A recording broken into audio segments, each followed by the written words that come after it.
Dear listeners, welcome to the final episode of the first season of Hikayat podcast.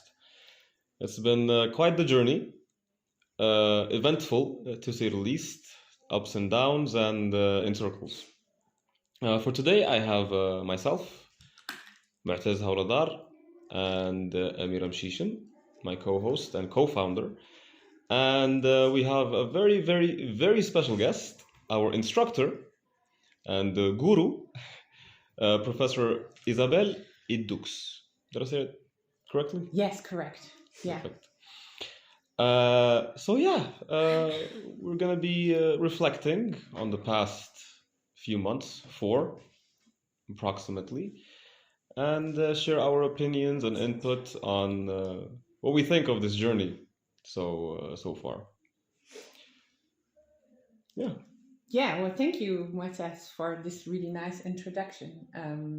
I'm very happy to have you both here. I feel honored that I can be the last. I don't know if I agree if you should call me a guru. I don't know if this is something positive or not. But okay. So lead us, guide us through, Of course. through the episode. Let's have a more extensive introduction. Okay. would So you I please- introduce myself, Yes, who I exactly. am, Exactly. what I am, Yes. why I am. And what makes you a guru? That you need to explain to me. Okay, so yeah, my name is Isabel Edux Taurel. I am now a lecturer in the arts here at Al Akhawain University since September 2023. I am originally from Germany, but I live in Morocco since 2010. I first lived for 5 years in the dirty old town of Kenitra. Everybody from there needs to apologize this, but I spent 5 years there, so I know what I'm talking about. And then in 2015, I came to Ifran, where from 2015 to 2023, I have been teaching and administrating at Al Akhawain School of Ifran. So I know many people here. Some of my former students from ASI are now students here at AUI, and I really enjoy it. And I'm very happy that I made the switch because I'm all about the arts and about music, and I can finally really focus on the things that I really love, which is teaching arts and music and the passion for arts. I hope I could convey this in your arts and cultural management class, where in the beginning everybody was quite confused what we're actually doing there. So arts and cultural management is a fusion of so many things. So people asked in the beginning, so we're not painting? I said, no, maybe we're singing, but we never actually sang. That's so sad. Yeah. And next semester I'm going to make everybody sing. But I was also surprised that so many freshmen were actually in the class. That was not what I've expected, because when I prepared the class over the summer, I had some really heavy reading stuff prepared that I thought, would be some junior or senior student stuff. Just because Arab classes are full. Yeah. So because they have many freshmen, they decided to split. Half went to Arabic classes and the other half went to arts. Yeah, that's a weird, a weird conclusion. But I think we really we produced great stuff. So to see how everybody pulled up like a cultural project was really nice to observe. And they were so different, like many different ideas. And yeah, so I think talking about your particular experience is part of this podcast series. Most definitely, yes. But since you mentioned the freshman aspect of things, one thing I really value about you, Professor, is the level of patience you had throughout the semester with the class. Yeah. Oh. Yeah. Because I would have moments in which I would fight the urge to say something, at least during the beginning of the during the beginning of the semester. However, eventually, people got the vibe. People understood. But one of the things that you get when you're into the arts and as a musician is understand that the more you play, the more you get out of it. In education, there's this this trend to for gamification, like everything should be a game. But a game is always something that, that somebody can win in the end. So it's a competition. However, playing and being playful is about the process, not about winning. Mm-hmm. So if you make music or you make art, you are focused on the process and not so much about the end product. And going through this process in a playful way allows you at all times to really enjoy it. That's a very interesting way to put it. Yeah. So I'll really try to play. So, and as an artist, you also need to always take everything into consideration: the mood, the look, the way people communicate, the people don't communicate, body language. It's all part of it. Every single thing. So people are confused when in the last row they're chewing gum, and I look at them and I make a comment. They're like, "How did she recognize?" And as a musician, I do, because I pay attention. I pay attention to every single detail. Mm-hmm. And that, I think, then people realize, and they're like, "Oopsie, how does she do this?" And then it's part of the playfulness, not the game. It's not a game. It's being playful. It's interesting the way you see education, because it reminds me of the podcast I so conveniently lost. We'll circle back to that. But the person shared a very different perspective and a very different lens on education. So it's very, very interesting hearing about education from the perspective of an artist, because that's what you are, definitely an artist. But if you were to do it again, the class, which you are, yeah, I have to. What would you do with part of my contract? So, what would you do different? What would I do different? Well, there are a few things that I fell short on this semester, or we fell short on, which was, as I said, we didn't sing. So we didn't look that much into particular arts fields. Like we've discovered cultural institutions in Morocco. I really wanted to make this relevant for everybody. That's why I didn't go big places or, say, "Oh, this is here, this amazing project that they have in Dubai, and this is what they have in the US." I really wanted you to understand how people, that we could just get to know in the street, open their own company, but in the field of arts and culture. And remember how we talked about Craft Raft in Fez, and how we talked about Jebli Club, which is in the mountains on the way to Chefchaouen. These are really people that I met in Morocco when I came here in 2012. And I've observed what they've been doing over the past 10 years. And I find it really amazing when you observe somebody who, is so passionate about something and really suffers financially, but so much believes in it. Yep. And then see, after such a long time, what beautiful things can grow out of it if you're persistent and continue believing in what you're doing. So that's what I wanted to share. But we fell short on making art ourselves in terms of, experiencing some singing. But I invited you to the choir rehearsal, so you were a bit confused, but you embraced it. Yeah, but I think it also helped you to understand like what it really means to put the practice into the arts, because arts without practice is just nothing. And so next class I would find many more ways to dive deeper into certain fields of art, and also speak to artists, like interviewing them, and maybe bringing them into the classroom, either in person or online, to have this exchange, and not only talk so heavily about the business part of it, but that was also important. So but I will try to balance it a little bit different. That was the main observation from my end. I'm not sure if it was the same for you, Amira, but it felt very business oriented. Yes. I was wondering, when does the art come in? The painting? When do we sing? Next semester. Right? Need to come again. Why not? Why not? But it presented a great opportunity, which I honestly very much cherish Mhm. and hold dear to myself Mhm. is the opportunity to start a podcast, Mhm. which is something that has always been in the back of my mind. I would say ever since I started high school, 2018. I've always been really into podcasts, and people always complimented me on how I spoke and how I tell stories. Mhm. But I love that finally something pushed me in a set, like forced me in a way to make it happen. Yeah, but Because there you go. You've been creative about this. So exactly, imagine if you would have wasted your time in painting and yeah, singing. exactly. But it was also in the sense of, okay, we have to start a project that is cultural and artistic. I'm I'm not gonna open a gallery. I'm not that into Enough fashion. people tried. Exactly.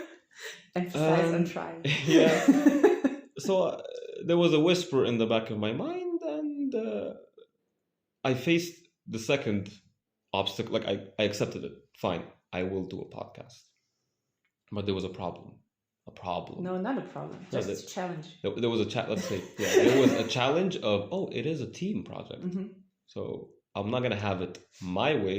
We're gonna have it our way. Mhm. So yeah, I looked around the class. They're all freshmen. They reminded me of myself when I was in high school. Mm. And I come across a familiar face, and I understand that she's a junior as well, and that's why I went for her. Why did you choose me as your teammate for the final project, Emir? Why did I choose?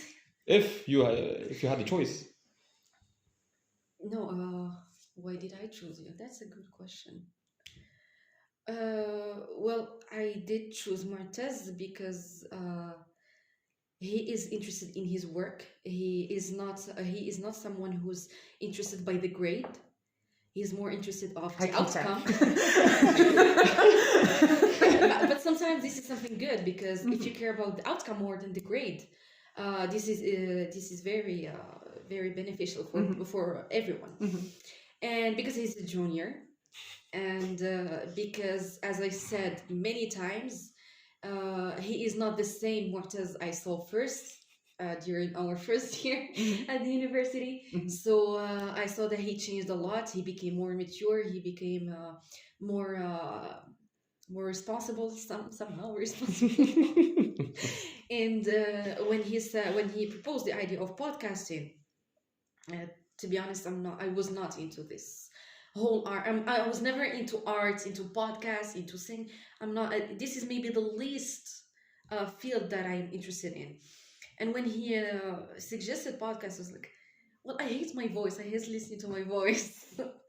How can I record a podcast? And this is a problem that I had since childhood. I was hating my voice, so I hate speaking on the phone. It's I for hate. most people. Yeah, I know. I don't know. I think some people they like their voices. No. But I used to hate sending, audios by WhatsApp. Mhm. I hate speaking on the phone. And, it was a bit challenging to accept the idea that, okay, we're having a podcast. And a podcast, you have to record your own voice. But then when we sat, maybe in the, yes, it was in the lab, and we had to write our own milestones, the idea became interesting. And the more we were working on it, the more interesting it became. I think, I don't know for Mortez, but for me, during the first week, I was not that excited about the project. But when we did, especially when we did the first one, then I understood how exciting, how creative this podcast is. And yeah, that's why I chose him. So Yeah. I have to point something out here because it's very, very obvious that this is something that you're so opposite. Yeah, yes. you so don't care about the grade, and you so care about the grade. It depends. But I think that the grade also reflects your work. Mhm. But if I'm going to have a grade without working, then I don't want that grade. Mhm. But at the end of the day, you cannot have an A without doing any work. Mhm. So if you want to get a good grade in something, you have to put some effort into the project. So I'm not interested into the grade itself. When I see that I have an A and then I pass the class with an A, it means that I did enough effort to pass it with an A. But if, for example, I have some professors who they can give you an A easily, as we call them, easy A professors. And at the end of the semester, you don't feel that you deserve that grade.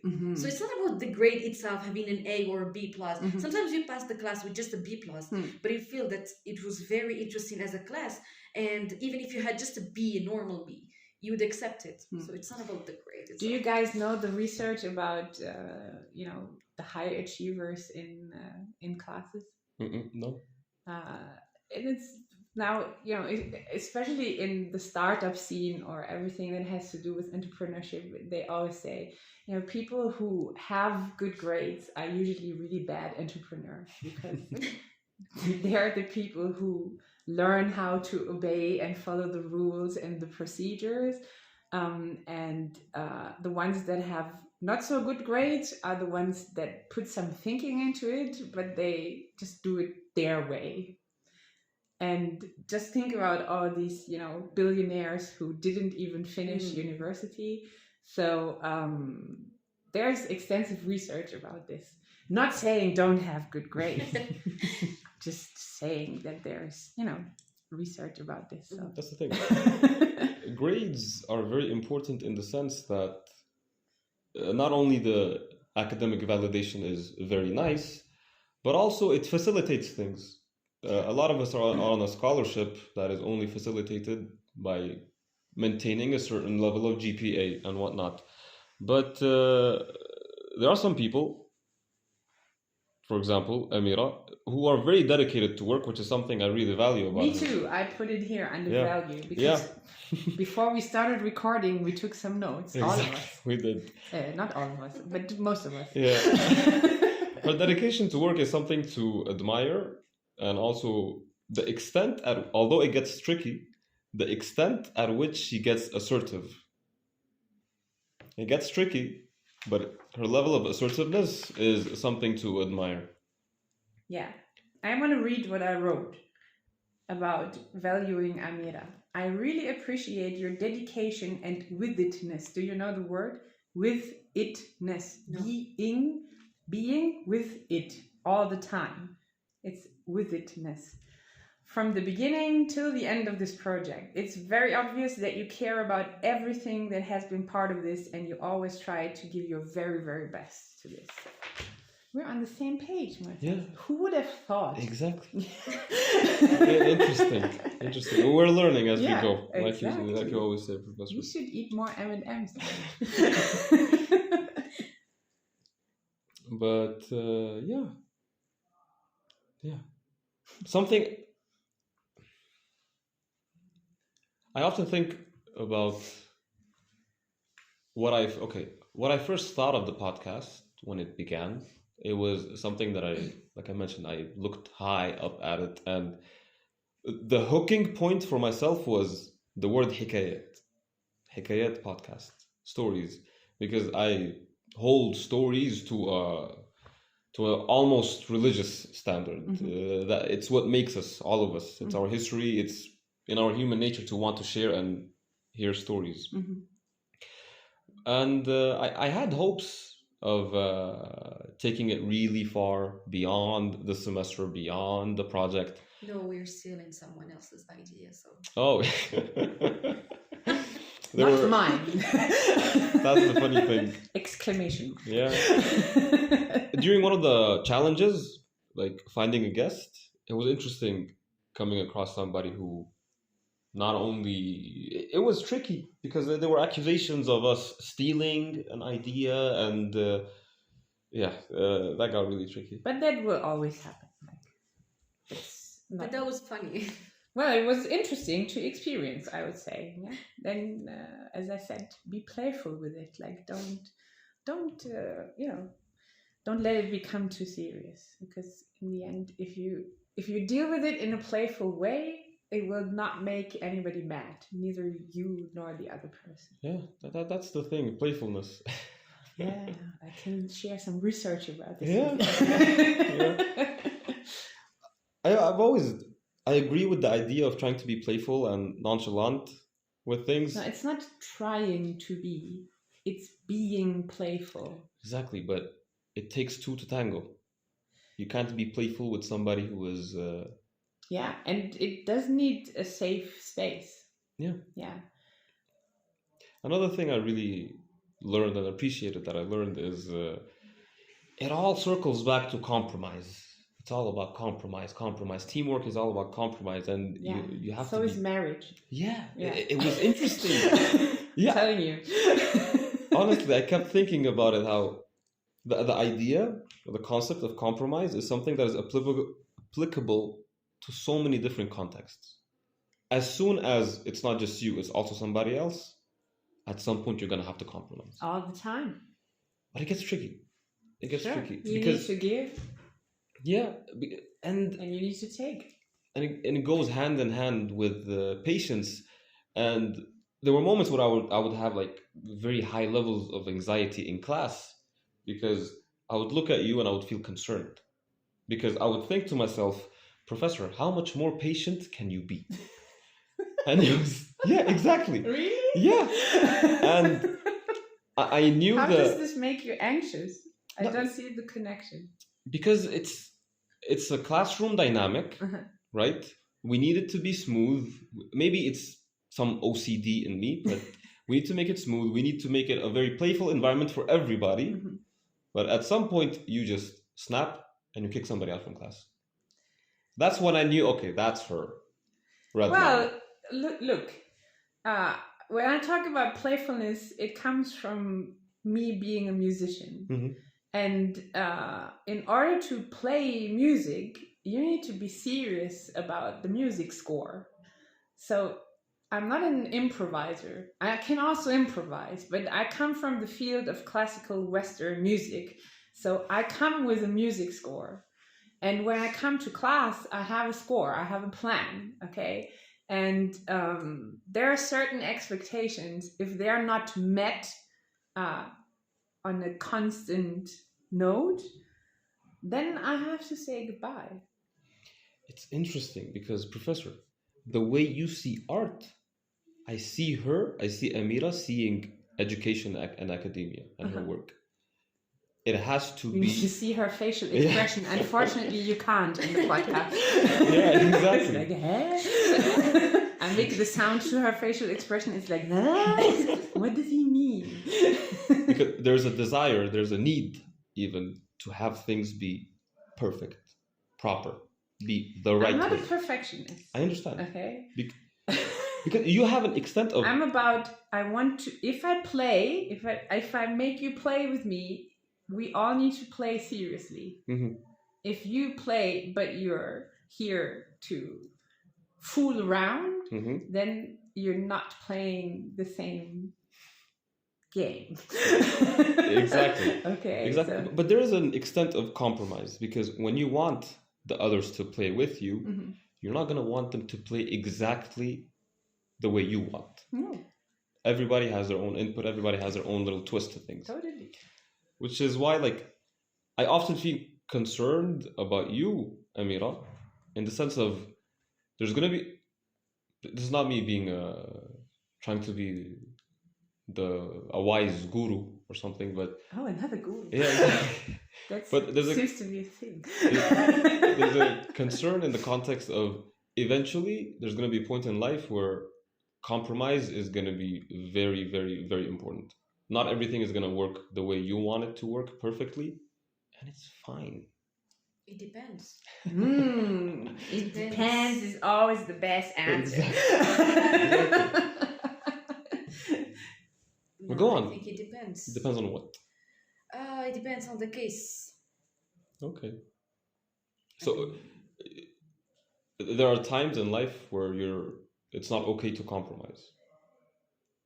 Now, what do you mean by the term compromise in this context? A compromise is letting go of something you want. No, For that's the in sake- general, but I'm talking about this is the context of our whole project. No, I wasn't talking in the context of the project. I was just talking in general. Now let's make it to our projects because we're talking about the Yeah. experience of the Okay. projects. So let's stick to. I'll eat another M&M while you're talking. Yeah, it's good. Okay, I'm gonna give you an example, a scenario in which compromise happened. Okay, for our first episode, I gathered tripods, cameras, and whatnot so we can film and record our podcast. That wasn't okay with everyone. I compromised. I said, "Oh, it's fine." No, but that's the thing is that we did not tell the guests we're filming. We told them it's a podcast. And usually, when you say to someone it's a podcast, it's about recording your voice, not filming. So you came 2 hours maybe before the podcast episode, and you said, "Well, we will have to film." And I was against this idea because I don't want to be filmed. And even when we said that to the guests, some of them were against it. And we cannot afford losing the guests 2 hours before the podcast. So that's what I was talking about. Mhm. Sometimes, if you want to be responsible, you have to plan things. Mhm. And if you are planning things, you cannot come 2 hours before Mhm. the meeting or 2 hours before the class or whatever, and say, "Well, I'm going to change my idea. We have to do something else." It doesn't work like I that. want to say something here because that's something that I've observed on not only in this project but in several occasions here on AUI campus Mhm. with students is that people very often make assumptions, and these assumptions then are never communicated. It's actually one of the things that Tina Selig said in the lecture that we saw with her. One of the things that are so important when you want to be creative and when you want to collaborate with each other is that you always need to challenge your assumptions. And challenging your assumptions is not only something that happens internally, but it also then comes down to really sitting down together and talk about what you actually understand this is going to look like. Mhm. And it's really tricky when it comes to time pressure because then you don't have the time to talk. Exactly. And then it's also very important to be in a situation where you feel safe to talk with each other. So if then, within this assumption somebody gets upset or is not happy about what just occurred and there is a misunderstanding, then one of the next things that I highly recommend everybody to do to learn from this is to talk about the way how we talk to each other, called meta communication. Yeah. Yeah. And taking the time to do this, even after the misery happened, is very helpful to move on, because we always have to, I repeat myself, we always have to work with people that we might not like, that we do not resonate with, and that we, that we wish we could leave on the spot and turn around. That's something I greatly value about the experience as a whole. It's the idea that, once again, it all circles back to communication. It's not just the fact that we communicate, it's how we communicate and how is it received and how does it come back. Yeah, I highly recommend, I said highly recommend many times, but I really highly recommend Friedemann Schulz von Thun's foresight model of communication. Mm-hmm. Okay, he says that we listen with 4 different ears and we listen and we speak with 4 different mouths. So I'm not explaining the whole concept to you. You all have the internet at hand. Yeah, Friedemann Schulz von Thun, the foresight model of communication. Look into it. Yeah. It will help all of you, even the listeners of this podcast. It's interesting how in a course of arts and culture management, we learned about communication. No, it's not. It's because in art, everything is part of it. If you go and you want to paint on a white canvas, the light in your room, your mood, the colors that you have, the conversation that you had with the person at breakfast, It all matters when you stand in front of the canvas and you want to start painting. And it's the same when you collaborate with people. All of this is a creative process. And if you do not consider that everything is part of it, then you do not understand the whole thing. Yeah. There are always many more variables than we think there are. Well, that's why I had to offer both of you M&Ms before we started the recording, because if I would not have considered that everything is part of it, we would not even have this conversation recorded It's at good. this time. It adds spice to conversation. Yeah. It always adds spice to By the conversation. way, I do have 2 M&Ms left, one yellow, one green. One is for Amira and one is for Mu'taz. Please eat now. Thank you. Make it loud. You mentioned that you spent how many years in Ifrane? Now 8. I came in 2015. Okay. Could you share with us a story off the top of your mind? From Ifrane? Yes. Yeah, there's a story that I told now several times, but I'll make it more popular with this podcast. Because it's interesting in terms of, identity. Mm-hmm. So as school culture coordinator was once a role of mine at ASI, in combination with being the music teacher. ASI was establishing the vision, mission, and ethos of the school. And one of the ethos that then I had to turn into a curriculum was identity. Mm-hmm. More particularly Moroccan identity. So one of the things that happened in the workshop that then was about identity was that the kids, that's like middle school and high school student, they wanted to sing the Moroccan national anthem, which is something, that everybody connects with their national identity. But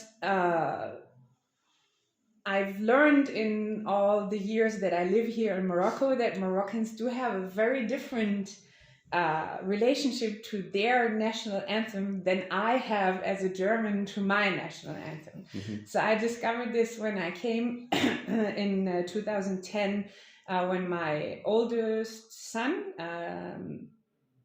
started going to school, where it was like a private school, but not a fancy private school in Kenitra, where, as all Moroccans know, on Monday the flag goes up, you sing, and on Friday. and then on Friday it goes down. So me as a young mother going there and observing this, it was weird for me to observe this whole thing, because in Germany that's not a thing at the school. You do not raise the flag, sing the national anthem, and the flag doesn't go down. Like, you might, like, at least my generation, I don't know how it is now, maybe you sing the national anthem at a sports event, but then, it needs to be an international sports event. Like, the national anthem is not something... I learned the national anthem in music class. That's it, yeah? And that's where I learned the lyrics. But then you also need to know the melody and the poem that we're using is still the same. Even since before Second World War, we just cut some strophes of the poem that we've been singing that are questionable now, but it's still the same poem.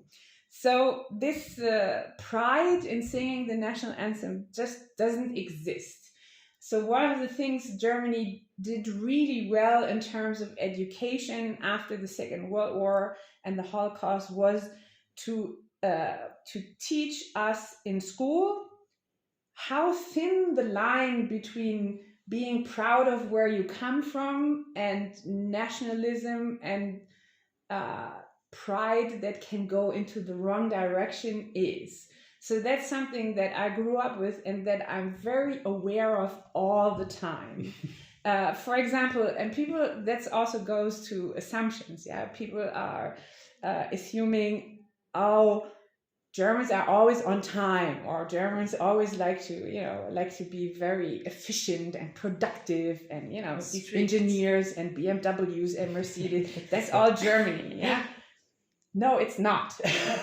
Okay, and then they have all these stereotypes, and just last week somebody told me, "Oh, look, you're on time. That's because you're German." I said, "No, you don't know all the times that I'm not on time." And that's not, my learned Moroccan part of it. Like, I've met Moroccans who in the very beginning, when I said, "Oh yeah, it's Moroccan times," like they felt offended because I said this. Okay, so I'm very aware of this. So back to the situation. Me being school culture coordinator, the kids in ASI library singing the Moroccan national anthem, being like really proud, and like, yeah, there it is again, the feeling. And then, just as lovely as they are, they said, "Now, can you sing the German national anthem for us?" And then you need to picture this. There's this German lady wearing hijab, being Muslim, standing in the mountains of the Middle Atlas in this library, not being proud, being German, singing the German national anthem, yeah. Einigkeit und Recht und... So I started singing, and it was so weird to me because I'd never sing. I do know how to sing it, but So at the end, I couldn't hold back my tears. I stood there in this circle of teenagers, and the tears were just running over my face, and they could not understand what just happened. So they're like, "Miss, are you okay? What's the matter with you?" And it's like, "It's okay, it's okay. I'll try to explain." And then I really tried to explain how different it feels for me, with all the history of my country, to sing this piece of music contrary to them. And I think that was the best lesson for them to understand how difficult identity actually is, and that you always have to look at it from many different perspectives to understand someone else's situation. So that's a story from Ifan. That's a very beautiful story. Yeah, there's so many more, but this And one I think you never experienced the idea of singing the national. No, he didn't grow up here yet. No, I did not grow here. No. Oh, that feeling of raising the flag at the beginning of the week, and then at the end of the week you have to, and we were fighting who was going to do it, and we take pictures sometimes, and singing the national anthem when you're very proud. But do you guys actually know who composed it? There was a French person who composed it. Do you know? Never knew. No. Yeah, so I mean, what do you actually know about your national anthem and what you connect, with your identity? How much do you know about this? That's something I would be interesting to. That's the thing, the issue of identity. I did sing a national anthem growing up. It was the Saudi national anthem, which I still have memorized by heart. It was in Saudi, a little Bangladeshi boy with a Moroccan mother, in a country that is technically not his, every morning singing the Saudi national anthem with 300 other kids, none of whom are Saudi. There are Pakistanis, Sudanese, Indians, Bangladeshis like myself, Egyptians, a lot of Egyptians. But yeah, we all knew that we're singing a national anthem for a country that is not ours. It's just part of the educational curriculum.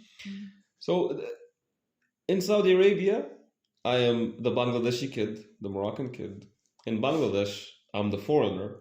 And in Morocco, I'm the Saudi kid. So the issue of identity for also myself gets tricky, because at some point, and this might sound a little cliche, perhaps cringe, but I identified myself as an immigrant. I'm an immigrant, and I'll always be an immigrant. Why are you not an expat? Expect an expat. Expat is, from what I noticed, the term for immigrants from the global north, from first world countries. But as it's just a label, you could label yourself. no, I felt like I identify with the word immigrant more. Yeah. Yeah. Why? Because I love Joey Diaz. He's a stand-up comedian. Mhm. He uses that terminology a lot, immigrant mentality and whatnot. He's a Cuban American. And I also love Led Zeppelin. They have a song, immigrant song. Okay. Yeah. So yeah, there are levels that to makes it. sense. Yeah. I go with the term global citizen. Yeah, that works too. Yeah, it's not. I mean, yeah, which has to do with me learning about this concept in philosophy that's called the overview effect. Did you ever hear? No. So when the astronauts actually planned to go with the space shuttle into leaving planet Earth, they were all the time thinking, what things are they going to discover out there? But then when they came back, like the first astronauts, what they actually talked about was this moment where they flew into space, and then the first time they had the chance to look back on planet Earth. And this particular moment is called overview effect. That you understand you're coming from this, where we're here every day thinking the universe that we have carried with us here on AUI campus is so big, all that matters. Yeah. And then you go into the space shuttle and you leave, and then you look back and you do understand you're part of this whole globe. And you are just this tiny person. And in philosophy, it's called the overview effect. So when I learned about this, I was like all these nations, labels, it really does so freaking not matter. That's why I chose global citizen. But it's really hard to make people understand the concept, because in the end it all narrows down. Are you German, you're on time, or you're Moroccan, you're not on time. or Moroccans are very well known for their hospitality, and it's not only and Germans are known for actually not being so friendly and not so hospitable. Yeah, they are. You need to ask people like who've been there. And especially now, with all the conflicts that are happening, it's hard to really just have a conversation with people to understand all things that are a conflict and that are difficult in the world do have different perspectives to be looked at. We cannot only assume that what we think and what we perceive is the right thing. Exactly. Yeah. There's too much tunnel vision and dogma all around. But again, everything is part of it. Everything. Yeah, it's interesting. Amira, would you like to share a story, please, for me? Like what type of story? Your most favorite memory in Ifra so far. I need to make sound to these facial expressions. Yeah. Can you make that facial expression again so that I can make the sound? No, I don't remember which facial expression. Oh. A good memory. Story. Yeah, that's very hard. A happy day in Ifra. How does it go for you? Doesn't have to be something you already lived. How would you paint a very happy day for yourself in Ifra? A very happy day. You have A's in all of your classes, so you can't say you did work. Oh, happy day. This is Amira's happy day. Oh, happy No, but day. let's say just a happy day. Just a happy day. Maybe when you come back to your room and you found out that you completed all your tasks for the day, and you're proud you did something more than what you usually do. So that's it, but not a very happy day. I consider that just a normal day. Oh, just a normal day in Amira's life. Can I paint a happy day for you? Uh, So Amira wakes up in the morning, right? She wakes up to emails, a lot of emails, all of which with say assignment graded, and she opens it and it's all A's. So she feels very happy. She has herself a No. really no, that's not true. that wouldn't make you happy. No. Great. Okay, we'll skip that. You go to your classes. You're done with classes around 7 p.m. Okay. You go to your room. You watch Real Madrid play against Barcelona, right? And Real Madrid wins 5-0 or something, and you post it on your story and you feel really happy. Ole, ole, ole, ole. No, but the idea of Amira. grade, I don't know why you're having this idea. I don't care about grade that much. That's the thing. I am proud if I have a good grade, Mhm. but I will not be very happy because of a grade. I can be very angry if I have a bad grade, but to be very happy because of a grade, that's not. No. Huh. Maybe I can be happy when a professor considers your efforts. Mm-hmm. Yes, I can be very happy. But the grade, no. Okay. Also, grade doesn't define who you are as a person. Yeah, I agree. Yeah. I agree. But it says something. Yeah. It's important to have good grades, but it's not the end of the world if you You're don't have talking good to the grades. wrong person. Sorry about that. Yeah, I agree. I agree with anything. I agree with anything. Yeah, I was not very good at school. My school was not for me. My mom wanted me to become a teacher. I said, that's the last thing I'm going to be in my life. Look what I became. You got to the last thing. You know, moms just always know it better. Yeah. Yeah. Actually, to prove that it's not just about grades for me. I was like this since being a child. I used to care about my grades, and but what do we call the last year at high school? Last year of high school? Senior La- year. The last year of high school, the Yeah. baccalaureate. Yeah. And normally, when you're in your last year and you have this big exam at the end of the year waiting for you, and this big exam will define your future, as they say, and it's like the end of the world. That's just a contradiction in itself. Like, how can a Yes. final exam define Yes. your future? And during that year, I did not study. I skipped school for 3 months. I never passed an exam. I went for one exam for 5 minutes. I couldn't stand staying in class, and I went back home.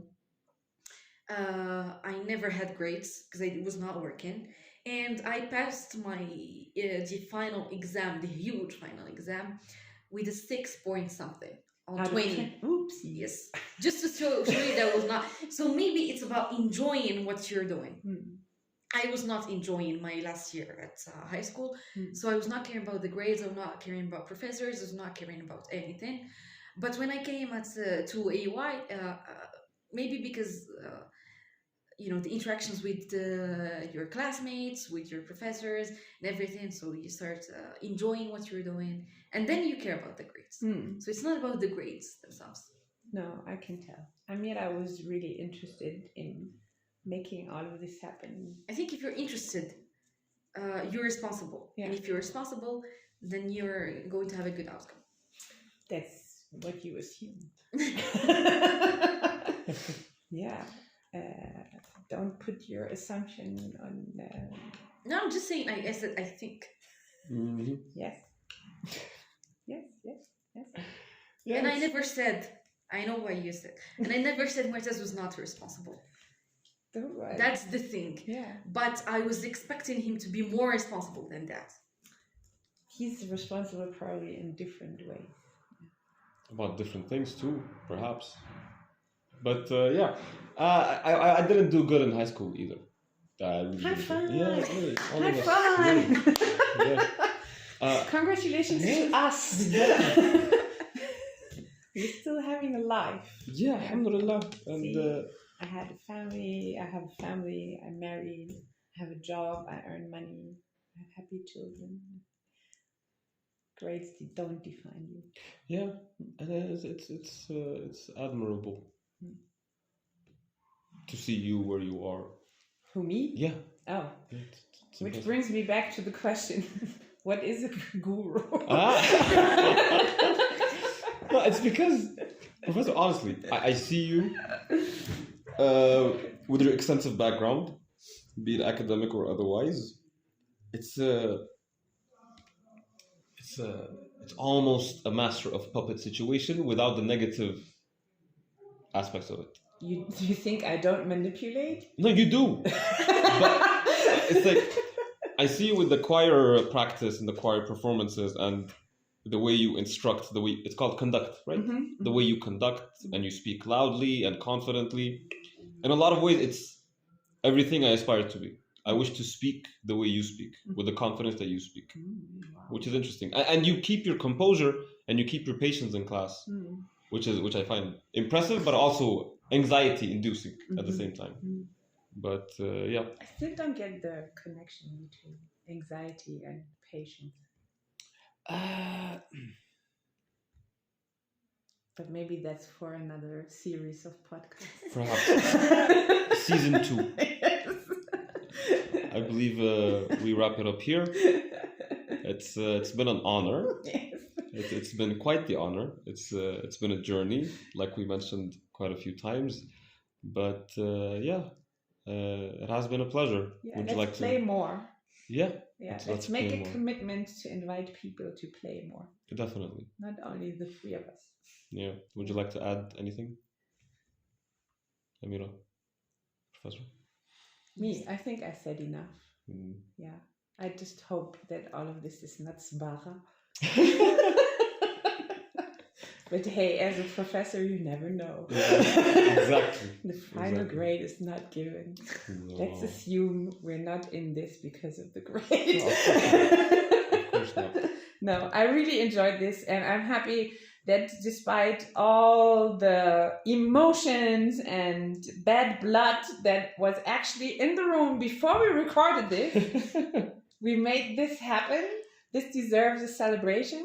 So thank you, Amira. Thank you so Professor. much. Thank you, Moisés. Thank you. You wanted to leave and I made you stay. Yeah. Amira wanted to leave and I made you stay. I manipulated both of you into this with M&Ms. And I think now we all go and drink hot chocolate. Definitely. Yes. Yes. If you made it until the end of this podcast series, congratulations. Exactly. If we made it, anyone can. Yeah. Right? Bye bye. Thank you. Bye bye.